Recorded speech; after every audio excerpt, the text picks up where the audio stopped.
দেশের খবরে আপনাদের স্বাগত। সঙ্গে রয়েছে আমি অমৃতা। নজর রাখবো হেডলাইন্সের দিকে। কাল মোদি কলকাতায় মঞ্চে থাকছেন না মমতা। কলকাতার মানুষের পাশে আছি, সোশ্যাল মিডিয়ায় পোস্ট প্রধানমন্ত্রীর। বিহারে এসআইআর মহিলাদের নাম বাদ সবচেয়ে বেশি। নতুন তালিকাতেও কাঠগড়ায় নির্বাচন কমিশন, দুর্নীতি রুখব বললেন রাহুল। অসমে বন্ধ প্রাপ্তবয়স্কদের আধার কার্ড, অনুপ্রবেশকারীদের খুঁজতে এই সিদ্ধান্ত বললেন হিমন্ত বিশ্ব শর্মা। আজও মুসলিম এলাকায় বুলডোজার গুড়িয়ে দেওয়া হলো বাড়ি। কারমাইকেলে পড়ুয়াদের মারধর, বাংলাদেশি তকমা উগ্র হিন্দুত্ববাদীদের। শিয়ালদা চত্বরে উত্তেজনা, গ্রেপ্তার 2, আহত 10 পড়ুয়া। আসছে বিস্তারিত খবরে। কলকাতা শহরের উন্নয়ন করতে চাই, তৃণমূলের শাসনে বাংলায় দুর্নীতি বাড়ছে। কাল শহরে আসার আগে সোশ্যাল মিডিয়ায় লিখলেন প্রধানমন্ত্রী নরেন্দ্র মোদী। 3টি মেট্রো প্রকল্পের উদ্বোধন করবেন তিনি। প্রধানমন্ত্রী বলেছেন, বাঙালি এখন বিজেপিকেই চাইছে। তৃণমূলের বিরুদ্ধে প্রতিদিন জনরোষ বাড়ছে। বিজেপির উন্নয়ন নীতির কারণে পশ্চিমবঙ্গ এখন পদ্মের দিকে তাকিয়ে রয়েছে। কাল কলকাতায় এসে মেট্রো প্রকল্পের উদ্বোধনের আগেই এক্স হ্যান্ডেলে পোস্ট নরেন্দ্র মোদীর। বাংলা ইংরেজিতে একের পর এক পোস্ট করেছেন তিনি। এই পোস্টে তিনি লিখেছেন, আগামীকাল কলকাতার জনসভায় বিজেপি কর্মীদের উপস্থিতি বাড়বে বলে আমি আশা করি। প্রধানমন্ত্রী বলেছেন, কলকাতা শহরের উন্নয়নের জন্য আমরা দৃঢ় প্রতিজ্ঞ। শহরের মানুষের কাছে আসা আমার সবসময়ের আনন্দের। 2026-এ বিধানসভা নির্বাচন রয়েছে বাংলায়। তার আগে মেট্রো প্রকল্পের উদ্বোধন করে ভোট দামামা বাজিয়ে যাবেন তিনি। কেন্দ্রীয় তথ্য সম্প্রচার মন্ত্রক জানিয়েছে, প্রধানমন্ত্রী নরেন্দ্র মোদী 5200 কোটিরও বেশি প্রকল্পের শিলান্যাস ও উদ্বোধন করবেন আগামীকাল। প্রধানমন্ত্রী বাংলায় দুর্নীতি, বিজেপির উন্নয়ন ও বাঙালি অস্মিতা নিয়ে সরব হবেন বলে সূত্রের খবর। কাল মোদীর মঞ্চে থাকবেন না মমতা বন্দ্যোপাধ্যায়। বিজেপি শাসিত রাজ্যগুলোর বাঙালি বিদ্বেষ নিয়ে সরব হয়েছেন মুখ্যমন্ত্রী। ব্যুরো রিপোর্ট, পূবের কলম ডিজিটাল। প্রধানমন্ত্রীর সভায় আমন্ত্রণ পাননি বিজেপির প্রাক্তন রাজ্য সভাপতি দিলীপ ঘোষ। এর আগেও একই ধরনের ঘটনা ঘটেছে। দেখা যাক, এখনো ঠিক করেন যাবো। রহস্যময় হাসি বলে দিচ্ছে যে আপনি যাবেন না। যেতেও পারি, নাও যেতে পারি, অন্য কাজেও যেতে পারি। হ্যাঁ বলুন, আমি কোথায় যাবো সেটা তো পার্টি ঠিক করে, আমি ঠিক করি না। কিন্তু আপনি বলেছিলেন যে আপনি নিজের কর্মসূচি নিজেই ঠিক করেন। হ্যাঁ, কিন্তু পার্টির যেটা কর্মসূচি পার্টি নির্ধারণ করে সেটা আমার হাতে। পার্টির বাইরের কর্মসূচি আমি ঠিক করি। বলুন, সেক্ষেত্রে কালকে যে প্রধানমন্ত্রী 3টে গুরুত্বপূর্ণ রেল প্রকল্প উদ্বোধন করবেন, সেখানে তো সরকারি প্রোগ্রামে আমন্ত্রণ দরকার। এখন আমাকে আমন্ত্রণ করেন, ওটা যাচ্ছি না, বাকি দেখছি। বিষয়টা হচ্ছে, আপনাকে ছাড়া 26-এর ভোটের বৈতরণেই বিজেপির পক্ষে পার করা মুশকিল। সাংগঠনিকভাবে আপনাকে হয়তো নানাভাবে কাজে লাগানো হবে। অমিত শাহ সেটা ইঙ্গিত দিয়েছেন, আপনাকে বলেছেন দেখে আপনি ভালো করে। এটা তো পুরোপুরি পার্টির হাতে আছে, পার্টি যেরকম বলবে সেরকম করবো, আমার এই ব্যাপারে কিছু বলার নেই। আবার কোথাও সেই অভিমানী দিলীপটাকে আমরা পাবো না। আমরা পার্টির সাধারণ কর্মী আছি, যাকে পার্টি যে কাজ দিচ্ছে, যে কাজে লাগাচ্ছে সে কাজ করছে। তো রিজার্ভ ফোর্সের মধ্যে থাকি আমরা, যখন অর্ডার হয় আমরা লেগে বসি। বিহারে নতুন ভোটার তালিকা নিয়ে বিতর্ক পিছু ছাড়ছে না নির্বাচন কমিশনে। 9টা বিধানসভার যে তথ্য প্রকাশ পেয়েছে, সেখানে সবচেয়ে বেশি করে নাম বাদ পড়েছে সংখ্যালঘু মুসলিম ও তপশিলি জাতিদের। বিহারের 9টা বিধানসভা কেন্দ্র থেকে 21 লক্ষ পুরুষ পরিযায়ী শ্রমিক হিসেবে ভিন রাজ্যে কাজ করছেন। 1.5 লক্ষ মহিলাও রয়েছেন ভিন রাজ্যে। বিহারের নতুন ভোটার তালিকায় এই তথ্য উঠে এসেছে। সবচেয়ে বেশি নাম বাদ পড়েছে মহিলাদের। যত দিন যাচ্ছে ততই বিতর্ক পিছু ছাড়ছে না নির্বাচন কমিশনের। কমিশনের নতুন তালিকায় দেখানো হয়েছে, 101 নম্বর বিধানসভায় 66,040 জনের নাম বাদ গেছে। আর 181 নম্বর বিধানসভায় সবচেয়ে বেশি মানুষের নাম বাদ পড়েছে। 46.5% মানুষের বাদ পড়েছেন এই তালিকা থেকে। এই বিধানসভার নাম দীঘা। এই বিধানসভায় প্রায় 20% মুসলিম সম্প্রদায়ের। এই 20% মানুষই তপশিলি জাতির। তাদের মধ্যে বেশিরভাগের নাম বাদ পড়েছে। 102 নম্বর বিধানসভা কেন্দ্র থেকে নাম বাদ পড়েছে 69,781 জনের। 19 নম্বর বিধানসভা কেন্দ্র থেকে নাম বাদ পড়েছে 418 জনের। এই 19 নম্বর বিধানসভা হলো মতিহারি কেন্দ্র, যেখানে বেশিরভাগই মুসলিম সম্প্রদায়ের মানুষের বাস। কেন এত মানুষের নাম বাদ পড়েছে তার ব্যাখ্যা দিতে গিয়ে নির্বাচন কমিশন জানিয়েছে, বৈবাহিক কারণে বহু মহিলা নিজেদের গ্রাম ছেড়ে শ্বশুরবাড়িতে গেছেন। এর ফলে এত মহিলার নাম বাদ পড়েছে। যদিও এই দাবি মানতে চাননি বিজেপি বিরোধী রাজনৈতিক দলের নেতারা। রাহুল গান্ধী আজও বলেছেন, নির্বাচন কমিশন বিজেপির সঙ্গে হাত মিলিয়ে ভোট চুরি করছে। বিজেপি অবশ্য এই দাবি মানতে চায়নি। আর নীতিশ কুমার কোনো মন্তব্যই করেননি এখনো পর্যন্ত।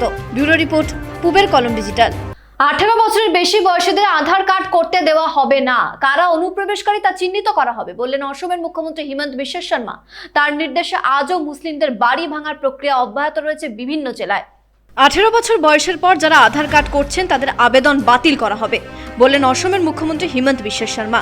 মন্ত্রিসভার বৈঠকের পর তিনি বলেছেন, কারা অনুপ্রবেশকারী তা বুঝতে এই সিদ্ধান্ত নেওয়া হয়েছে। আৰু rarest of the rare case ধৰি ললো মোৰ 19 বছৰ হৈছে, মই IIT গুৱাহাটীৰ হোষ্টেলত পঢ়ো, মোৰ ঘৰ কৰ্ণাটকত, মই কৰ্ণাটকত আধাৰ ল'ব খোজা নাই, অসমত ল'ব খুজিছো, তেতিয়া অকল DCয়েহে দিব পাৰিব, অফিচে দিব নোৱাৰে, আধাৰ কেন্দ্ৰত দিব নোৱাৰে। DCয়ে কৰ্ণাটকত সুধিব যে এইজন বাসিন্দা হয় নে নহয়, গোটেই ইনকোয়ারি কৰাৰ পিছত DCয়েহে দিব পাৰিব। হিমন্ত বিশ্ব শর্মার নিশানায় বাঙালি ও মুসলিমরা, এই দাবি তুলে সোচ্চার হয়েছে কংগ্রেস।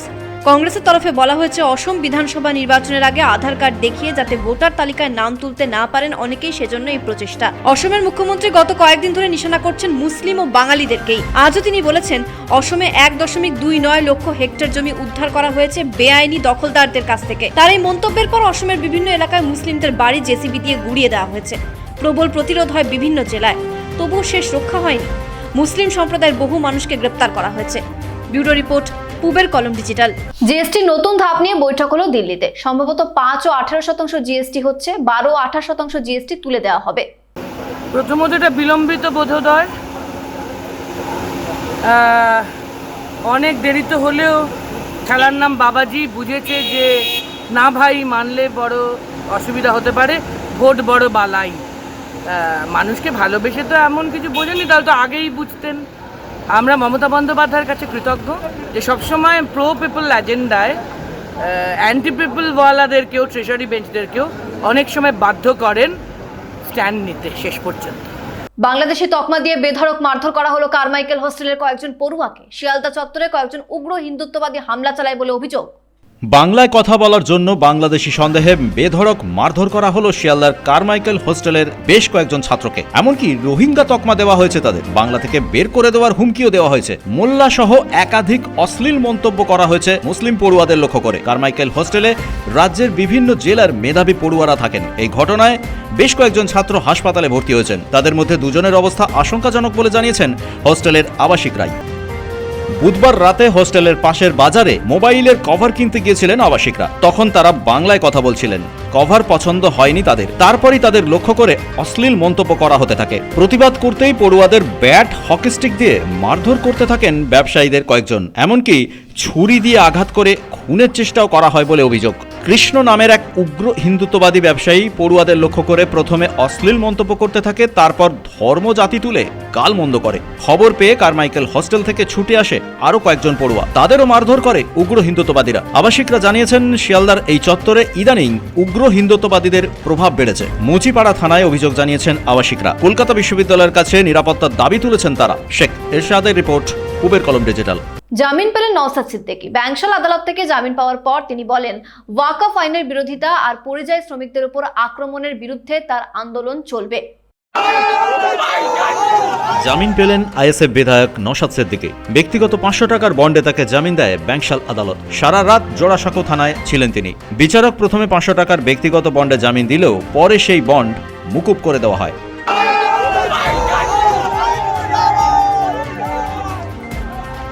ওয়াকফের বিরুদ্ধে আন্দোলন আটকাতে পারবে না।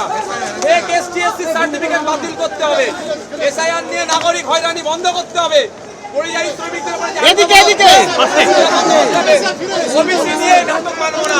জেল দিয়ে আটকে রাখতে পারবে না আমাদের আন্দোলনকে। গতকাল গ্রেপ্তার করা হয়েছিল নওশাদ সিদ্দিকীকে। নওশাদ সহ 84 জনকে গ্রেপ্তার করা হয়েছিল। নওশাদ জোড়াসাঁকো থানায় রাত কাটালেও বাকিদের রাখা হয়েছিল সেন্ট্রাল ডিভিশনের থানায়। নওশাদের বিরুদ্ধে সরকারি সম্পত্তি নষ্ট, রাস্তা আটকানোর অভিযোগ রয়েছে। শেখ এরশাদের রিপোর্ট, পূবের কলম ডিজিটাল। ওয়াকফ আইন নিয়ে লড়াই চালাচ্ছে কংগ্রেস, এই লড়াই জারি থাকবে বললেন কংগ্রেস নেতা অধীর চৌধুরী। ওয়াকফ আইনের বিরুদ্ধে কংগ্রেস সারা দেশ জুড়ে প্রতিবাদ করেছে। আমরা মুর্শিদাবাদে প্রতিবাদ করেছি। আগামী দিনে কংগ্রেসের পক্ষ থেকে, এই মুর্শিদাবাদ জেলার পক্ষ থেকে আমরা কলকাতাতে এই ওয়াকফ আইনের বিরুদ্ধে আমরা আন্দোলন করব। এবং ওয়াকফ আইনের বিরুদ্ধে যে আন্দোলন, সেই আন্দোলনের পুলিশের জুলুমের তীব্র নিন্দা করছি আমি। পশ্চিমবঙ্গ সরকারের কাছে দাবি করেছি আমরা কংগ্রেসের পক্ষ থেকে, এখানে ওয়াকফ আইনের বিরোধিতা করে দাবি করেছি পশ্চিমবঙ্গে ওয়াকফ সম্পত্তির শ্বেতপত্র প্রকাশ করা হোক। পশ্চিমবঙ্গে 1,48,247টা ওয়াকফ সম্পত্তি আছে। পশ্চিমবঙ্গে ওয়াকফ সম্পত্তি লুটে খাওয়া হচ্ছে। পশ্চিমবঙ্গে ওয়াকফ সম্পত্তির লুট চলছে। লুট মানে লুট।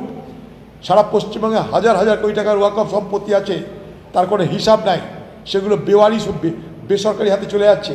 ওয়াকফের কাছ থেকে নানা ফন্দি ফিকির করে আজকে সরকারি দলের নেতা মন্ত্রী সেগুলো মেরে খাচ্ছে।